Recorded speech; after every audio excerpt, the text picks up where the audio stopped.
Last episode में हमने देखा कि कैप्टन गाओ ने पीछे से जैंगी पर गन से शूट करने की कोशिश की थी, लेकिन तभी हम देखते हैं कि फ्लावर उनके बीच आ जाती है, जिसकी बॉडी बहुत बड़ी और विशाल आकार की हो चुकी थी। वो सोल्जर्स लगातार शूट करते रहते हैं, लेकिन अब फ्लावर की आंखें गहरी लाल हो चुकी थी और वो अब किसी खूंखार शेरनी की तरह उन सभी लोगों पर टूट पड़ती है। असल में वेस्ट माउंटेन बेस के साथ फाइट के दौरान फ्लावर ने बहुत से म्यूटेंट्स को एब्जॉर्ब कर लिया था, जिस वजह से उसके अंदर भी उनके कुछ पावर्स आ गए थे और अब उसके लिए बुलेट्स का सामना करना किसी मच्छरों को मसलने जितना आसान था। लेकिन फ्लावर की ऐसी मॉन्स्टरस एबिलिटी को देखकर सभी सोल्जर्स की हालत खराब हो जाती है। उसी मोमेंट पर गाओ अपने आदमियों को बिना पैनिक हुए सिर्फ फायर करने का ऑर्डर्स देता है। तभी हम देखते हैं कि फ्लावर का गुस्सा अब 7वें आसमान पर आ चुका है। वो उनमें से एक आदमी को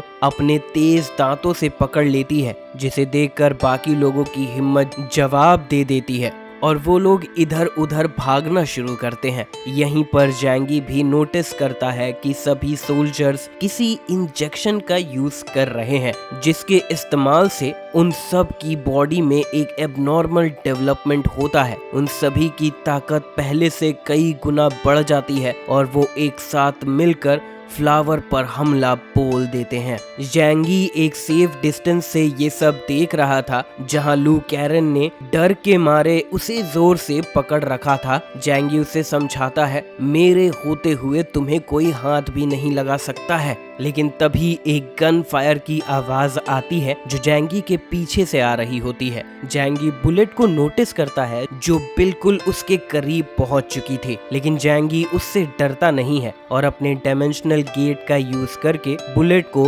डॉज कर लेता है। जैंगी देखता है कि शूट करने वाला आदमी कैप्टन गाओ है, जिसे देखकर वो मुस्कुराते हुए बोलता है, अब टाइम है जब तुम सही में मेरे बुलेट्स का सामना करोगे।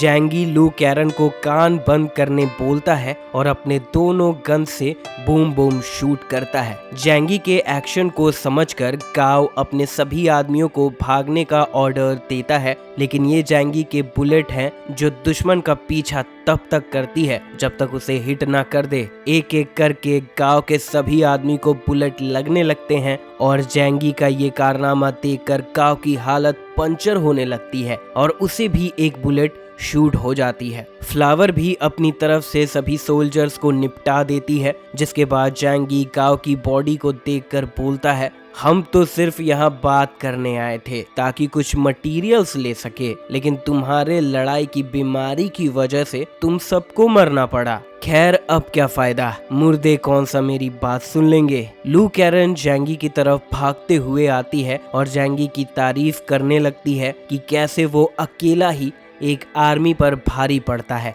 जैंगी बोलता है कि भले ही मेरी एबिलिटी लड़ाई के लिए सूटेबल नहीं है, लेकिन मैंने इतने म्यूटेंट एब्जॉर्ब किए हैं कि अब मुझे हराना किसी के बस की बात नहीं है। जैंगी एक सोल्जर के पास जाता है और उसके पॉकेट से वही इंजेक्शन निकालता है जिसका यूज करके उन सोल्जर्स ने अपनी स्ट्रेंथ डबल की थी। इंजेक्शन को देखकर जैंगी बोलता है कि ये पोर्शन तो बड़ी काम की चीज है, इस पर रिसर्च करनी चाहिए कि ये कैसे काम करती है। इसी के साथ उसे एक कम्युनिकेशन डिवाइस भी मिलता है, जिसे भी वो अपने पास रख लेता है, क्योंकि हो सकता है कि ये बाद में उसके काम आए। लू कैरन जैंगी को डरते हुए कहती है, उन्हें जल्दी यहाँ से निकलना चाहिए, क्योंकि हो सकता है कि उनके बाकी के लोग भी जल्दी यहाँ आ जाए। जिस पर जैंगी उसे शांति से समझाता है कि रेडिएंट प्रोस्पेरिटी का हेडक्वार्टर यहाँ से 300 किलोमीटर दूर है, इसीलिए इस बात का कोई चांस नहीं है कि वो यहाँ तुरंत आ जाएंगे।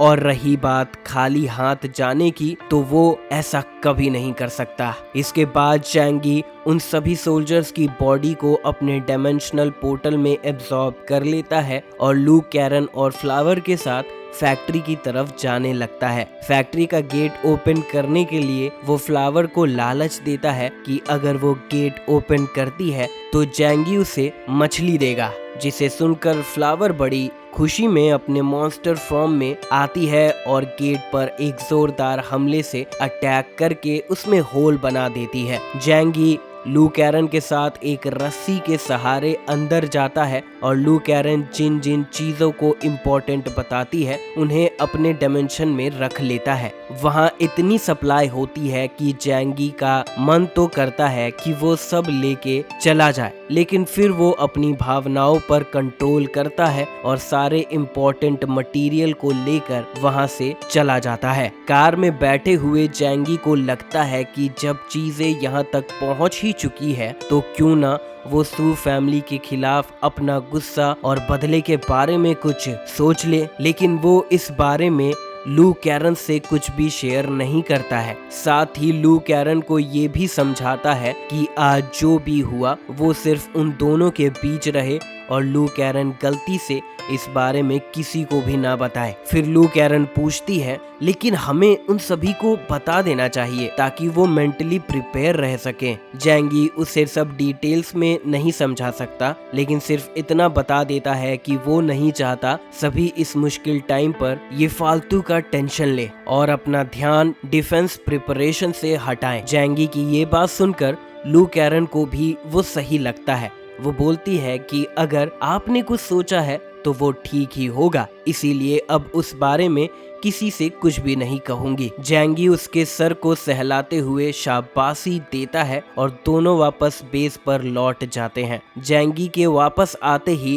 अंकल यू उससे आज की रेड की जानकारी लेते हैं, जिसमें जैंगी बोलता है कि उनका सारा प्लान बहुत आराम से खत्म हुआ। साथ ही उनके पास बहुत से मटेरियल्स भी आ चुके हैं जो उनके लिए काफ़ी है। आगे जैंगी ये भी कहता है कि वेस्ट माउंटेन बेस बहुत बड़ी है, इसीलिए आज जिस फैक्ट्री पर वो गए थे वहाँ कोई गार्ड नहीं थे, इसीलिए अब उन्हें चिंता करने की कोई ज़रूरत नहीं है। ये सुनकर लियांग यू का फेशियल एक्सप्रेशन बहुत खुश हो जाता है। वो बोलती है अब उसके स्टूडेंट्स बिल्कुल सेफ हैं, लेकिन जैंगी उसकी बात का रिप्लाई ना देते हुए टॉपिक चेंज करते हुए कहता है हमें इस बात से इतना भी खुश नहीं होना चाहिए, क्योंकि हो सकता है ये उन सब की कोई चाल हो। जैंगी लियांग यू के कान में बोलता है कि अगर कभी लियांग यू के स्टूडेंट्स पर कोई खतरा आता है तो उनके लिए शिनशिन और लू कैरन को संभालना मुश्किल हो सकता है, लेकिन अभी के लिए उन्हें अपना सारा फोकस सिर्फ काम पर देना चाहिए, क्योंकि क्या पता कल को किस स्टूडेंट की जान पर खतरा आ जाए। जैंगी की बातों से लियांग यू बिल्कुल शॉक में मुंह खोले रह जाती है। जैंगी ये भी कहता है कि वो जानता है कि शिनशिन और लू कैरन लियांग यू को कितने प्यारे हैं, लेकिन हमें ये भी पता है कि लोगों के दिल में सू फैमिली टाउन को लेकर कितना गुस्सा है। इतना बोलने के बाद जैंगी लू कैरन को इशारा करता है, जिसे देखते ही लू कैरन बोलती है कि टीचर लियांग, आप जानती हैं ना उन लोगों ने मेरे और शिनशिन के साथ कैसा बिहेव किया था, इसीलिए अब दोबारा उनके साथ हम नहीं रह सकते। जिसे सुनकर लियांग यू को भी काफी गिल्टी फील होता है, क्योंकि उसने पहले ही उन दोनों को काफी दिक्कतों का सामना करने पर मजबूर किया है। साथ ही बाकी स्टूडेंट्स भी उनके साथ अच्छा बिहेव नहीं करते थे। लियांग यू लू कैरन के कंधे पर हाथ रखकर कहती है उसे भी इस बात का दुख है कि वो पहले उन दोनों के लिए कुछ नहीं कर पाई थी, मगर अब ऐसा नहीं होगा। तभी जैंगी वहां आकर टॉपिक को चेंज करते हुए कहता है उन्हें इस टॉपिक पर आगे बात करने की जरूरत नहीं है। जैंगी बोलता है कि उन्हें अपने डिफेंस को मजबूत करने पर ध्यान देना चाहिए, इसीलिए वो लू कैरन को अपने साथ ले जाता है। सभी मटेरियल को एक जगह रखने जाते हुए वो लियांग यू को थम्स अप देता है, जिसे देखकर लियांग यू को अच्छा फील होता है और लगता है कि जैंगी उसकी सच में केयर करता है। सीन शिफ्ट होता है जहां जैंगी लू कैरन को सारे मटेरियल्स देता है, जिन्हें देखकर लू कैरन बोलती है कि ये सभी इक्विपमेंट्स जरूरत से भी ज्यादा है और शायद अब 2-3 दिन में कंस्ट्रक्शन कंप्लीट हो जाएगा। जिसके बाद लू कैरन अपने हाथों को स्ट्रेच करते हुए कहती है जैंगी, तुम ये काम मुझ पर छोड़ दो, तब तक तुम जाकर बाकी चीजों पर ध्यान दो। जैंगी भी लू कैरन को बिना डिस्टर्ब किए वहां से शिनशिन के डोर के सामने आता है। शिनशिन जैंगी के लिए डोर ओपन करती है और जैंगी को देखते ही बोलती है, आप यहाँ कैसे, कोई काम था आपको? जैंगी भी डोर बंद करने के बाद अंदर आ जाता है। असल में वो शिनशिन की सलाह लेने आया था। शिनशिन अंदाजा लगाती है कि आपने रेडियंट प्रोस्पेरिटी बेस और मॉर्निंग ड्यू बेस पर अटैक किया है, जिस वजह से वो लोग अब उस आदमी को ढूंढ रहे हैं। लेकिन आप इतने चालाक हैं कि आपने कोई भी सबूत वहां नहीं छोड़ा है, और वो लोग इतने निकम्मे हैं कि उन्हें पता भी नहीं चलेगा कि वो कौन था जिसने अटैक किया था। इसके बाद शिनशिन बोलती है, अगर ऐसा है तो इस वक्त उनका ध्यान उस आदमी को ढूंढने में लगा होगा। मतलब ये एक अपॉर्चुनिटी है जैंगी के लिए कि वो सभी सू फैमिली मेंबर्स और बाकी स्टूडेंट्स को सही सलामत वहां से निकाल ले। यांग शिनशिन की बात सुनने के बाद जैंगी बोलता है कि वो भी बिल्कुल यही चाहता है, जिसके बाद वो एक सिग्नल जैमर को पावर सप्लाई से कनेक्ट करता है और एक सैटेलाइट फोन लेके शिनशिन को देता है। शिनशिन को समझ आ जाता है कि जैंगी उससे क्या करवाना चाहता है। शिनशिन बोलती है, चिंता मत करो, इस सैटेलाइट फोन की हेल्प से मैं जल्द ही ये पता लगा लूंगी कि उनका बेस कहाँ है और जल्द से जल्द सारी इन्फॉर्मेशन आपको दे दूंगी। सीन शिफ्ट होता है एक फैक्ट्री की तरफ जो अभी भी एक्टिव थी। उसके अंदर हमें दो आदमियों को दिखाया जाता है जिन्हें बांध कर रखा गया था, और एक सोल्जर अपनी कैप्टन को रिपोर्ट करते हुए बोलता है, कैप्टन, यही वो दोनों वर्कर्स हैं जो फैक्ट्री से भागने की कोशिश में थे। इसके बाद वो दोनों वर्कर्स अपनी कैप्टन से उनकी जान की भीख मांगते हुए कहते हैं, कैप्टन, हमें माफ कर दो, हम आगे से ऐसा कुछ भी नहीं करेंगे। जियाओ होंगलियांग उनके सामने खड़ी थी जो कहती है, तुम दोनों को भागने की इतनी क्या जल्दी है?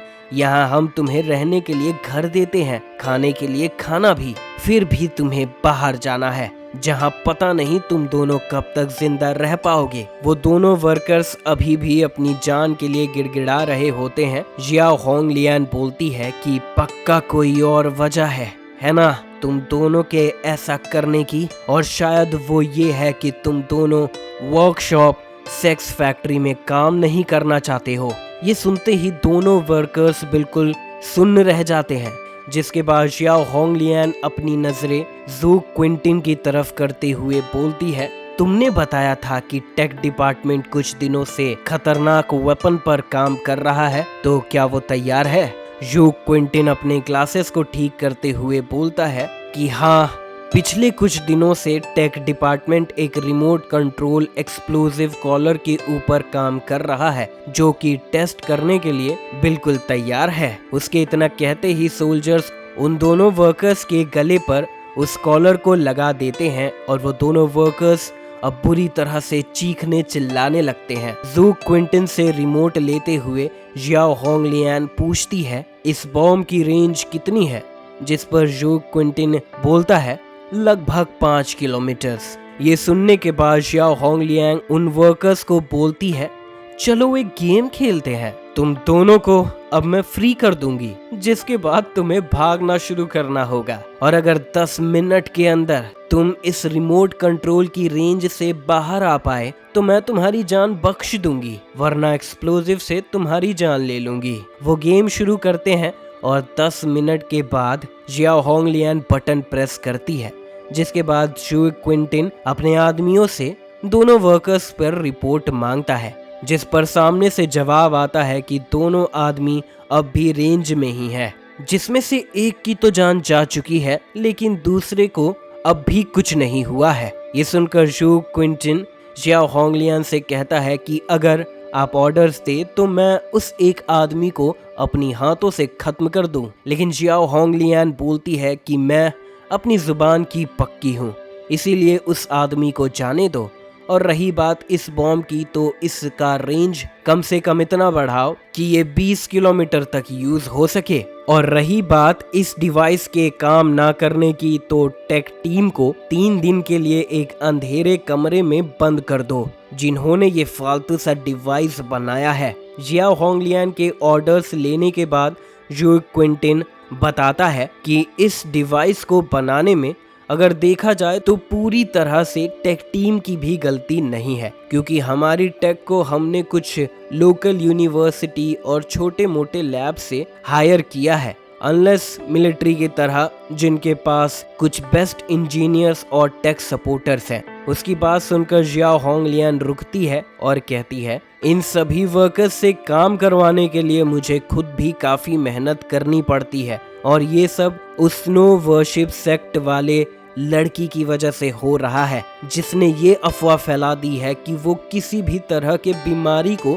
ठीक कर सकती है, जिस वजह से काफी फैक्ट्री में काफी लोगों ने अपने काम को छोड़ने की कोशिश की है, और सबसे ज्यादा रेडिएंट प्रोस्पेरिटी बेस से यहाँ के हर वर्कर की बॉडी पर एक मार्क है, जिससे हम ये पता लगा सकते हैं कि कौन यहाँ से भागने की कोशिश कर रहा है, और उनके भागने की वजह से हमारे पास काम करने लायक आदमियों की काफी कमी हो चुकी है। लेकिन जो क्विंटिन उसकी बात पूरी करते हुए बोलता है, हमें ये सब छोड़कर फिलहाल वेस्ट टेरिटरी से मटेरियल्स इकट्ठा करने के बारे में सोचना चाहिए, क्योंकि आखिर में उनके लिए रिसोर्सेस ही सबसे ज्यादा जरूरी है। जिस पर जियाओ होंगलियान कहती है कि वो सब भी होता रहेगा। उसी के साथ अपने टेक टीम को पोलो की उसके कॉलर पर काम जल्दी से जल्दी खत्म करे और ठीक से करे, ताकि ये सही से काम करे। जो क्विंटिन उसके ऑर्डर को अपने दिल से पूरा करने की कसम खाता है, जिसके बाद जियाओ होंगलियान उसे उन टीम्स के बारे में पूछती है जो मटेरियल इकट्ठा करने गए थे। जो क्विंटिन थोड़ा सोचकर बोलता है कि सभी टीम तो वापस आ चुकी है, लेकिन अभी भी कैप्टन गाओ की डिपार्टेड हुई टीम का कोई पता नहीं लगा पाया है। कैप्टन गाओ का नाम सुनते ही जियाओ होंगलियान थोड़ी चौंक जाती है, क्योंकि गाओ उसका कजन था जो पहले नेशनल एयरफोर्स में काम किया करता था। वो बोलती है कि कहीं ऐसा तो नहीं कि वो लोग किसी मुसीबत में फंस गए हों और इसीलिए वो वापस नहीं आ पाए हैं। जिस पर जो क्विंटिन अपने ग्लासेस को ऊपर करते हुए कहता है, कैप्टन गाओ एक रिस्पेक्टफुल सोल्जर है, जिनकी रिस्पेक्ट तो दूसरे टीम के कैप्टन भी करते हैं, इसीलिए अगर वो किसी मुसीबत में होते हैं तो अभी तक रिपोर्ट कर चुके होते, लेकिन उनकी तरफ से अभी तक कोई मैसेज नहीं आया है। और इसके अलावा सिर्फ एक ही वजह हो सकती है, और वो ये कि वो किसी ऐसी फाइट में फंस गए होंगे जिसमें उन्हें मैसेज करने का भी टाइम नहीं मिला होगा। फिर जियाओ होंगलियान कहती है, इस वक्त तो ऐसी कोई आर्म फोर्स नहीं है जिसके पास इतने रिसोर्सेस या फोर्सेस हों जो उन्हें रोक सके, सिवाय स्नो वर्शिप सेक्ट के। उनकी बातें चल ही रही थी कि एक आदमी भागते हुए उनके सामने आता है और ये रिपोर्ट करता है कि उनकी एक टीम, जिसका अभी तक कोई मैसेज नहीं आया था, वो कहीं गायब हो चुकी है। जिस फैक्ट्री से वो लोग रिसोर्सेस लाने गए थे, वहाँ उनका कोई नामो निशान भी नहीं है। साथ ही कोई उनके मॉडिफाइड कार्स को भी अपने साथ ले गया, और फैक्ट्री के अंदर के भी ज्यादातर रिसोर्सेस वहाँ नहीं है। जियाओ होंगलियान कहती है, क्या तुमने उनके ट्रैकिंग डिवाइस से उन्हें ट्रैक करने की कोशिश की? जिस पर सोल्जर रिप्लाई देता है कि ये तो घबराने वाली बात है, क्योंकि उनके सैटेलाइट फोन को ट्रैक कर पाना हमारे लिए मुमकिन नहीं हो पा रहा है। ये सुनकर जियाओ होंगलियान का दिमाग चलना शुरू होता है। उसे लगता है कि ये किसी की सोची समझी साजिश है। वो तुरंत उन सभी टीम्स और दुश्मनों को याद करने लगती है जिस पर शक किया जा सकता है, मगर क्योंकि जैंगी के बारे में वो सोच भी नहीं सकती थी, इसीलिए उसे ये समझ नहीं आता है कि ये कारनामा किसका है। तभी जोंग क्विंटिन बोलता है कि जिस जगह गांव की टीम गई थी वो जगह मॉर्निंग ड्यू बेस के पास है, जिससे हमारे रिलेशन अभी भी अच्छे हैं। क्यों ना हम उन्हीं से पूछें, अगर उन्हें कुछ पता हो तो। इस बारे में सोचने के बाद जियाओ होंगलियान मॉर्निंग ड्यू बेस के कैप्टन को कॉल करती है। सामने से कॉल पिक होता है और जियाओ होंगलियान कहती है, ब्रदर वे, मेरा कजन गाओ कुछ समय से लापता है। जिसे लास्ट टाइम में आपके ही टेरिटरी के पास देखा गया था। तो क्या आपको पता है वो कहाँ हो सकता है? इस पर वे दिंग हाई बोलता है, इस मैटर में उनका कोई हाथ नहीं है, उल्टा उनके तो खुद के कुछ आदमी और एक म्यूटेंट गायब है जिनका कोई पता नहीं लगा पा रहा है। ऊपर से वो म्यूटेंट तो मेरे टॉप सोल्जर्स में से एक था, और जैसा कि सब जानते हैं एक वेल ट्रेंड म्यूटेंट आज के टाइम में कितना जरूरी और कीमती साबित हो सकता है। ये सुनकर ज्याओ होंगलियान को लगता है अगर मॉर्निंग ड्यू का इसमें कोई हाथ नहीं है तो अब शक करने के लिए सिर्फ एक ही नाम बचा है, स्नो वर्शिप सेक्ट। वे दिंग हाई भी उसकी बातों से एग्री करते हुए कहता है, तुम शायद सही कह रही हो, क्योंकि इस मुश्किल भरे वक्त में हम जैसे दो सुपर पावर्स टीम से लड़ना किसी नॉर्मल आदमी के बस की बात नहीं है। इसीलिए इन सब के पीछे कहीं ना कहीं तो स्नो वर्शिप सेक्ट के हाथ होना चाहिए। ये बात करने के बाद वो दोनों डिसाइड करते हैं कि कैसे वो एक साथ मिलकर स्नो वर्शिप सेक्ट पर एक सरप्राइज अटैक करके उन्हें खत्म कर सकते हैं। दूसरी तरफ जैंगी बेस पर डिफेंस और शेल्टर का कंस्ट्रक्शन भी लगभग कंप्लीट कर चुका था, जहां जैंगी ने अलग अलग तरह के काफी सारे वेपन्स को वहां सेट कर दिया था। उसने उन सभी वेपन्स को अपने एक रिमोट कंट्रोल डिवाइस से कनेक्ट कर दिया था, जिससे अब वो कभी भी कहीं भी खतरा महसूस होते ही उन्हें एक्टिवेट कर सकता है। लू कैरन भी वहां आकर जैंगी को रिपोर्ट करती है कि उन्होंने सारी वॉल्स को रिपेयर कर लिया है। भले ही वो देखने में उतनी सुंदर नहीं है, लेकिन फिर भी काफी मजबूत है। अब ये सुनकर जैंगी थोड़ा रिलैक्स हो जाता है। वो दूर आसमान की तरफ देखकर कहता है, मुझे लगा था कि अब तक रेडिएंट प्रोस्पेरिटी बेस या मॉर्निंग ड्यू बेस कोई एक्शन जरूर लेगा, लेकिन अब तक उनकी तरफ से कोई खबर नहीं आई है। शायद वो अब तक जैंगी के एग्जिस्टेंस से अनजान है, जो कि अच्छा है।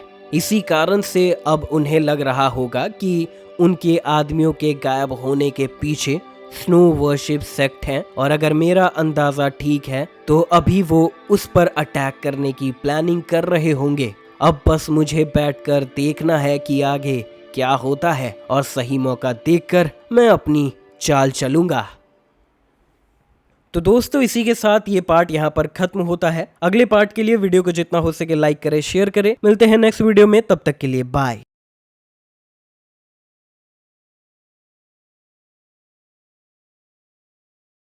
खत्म। बाय बाय, टाटा, गुड बाय, गया।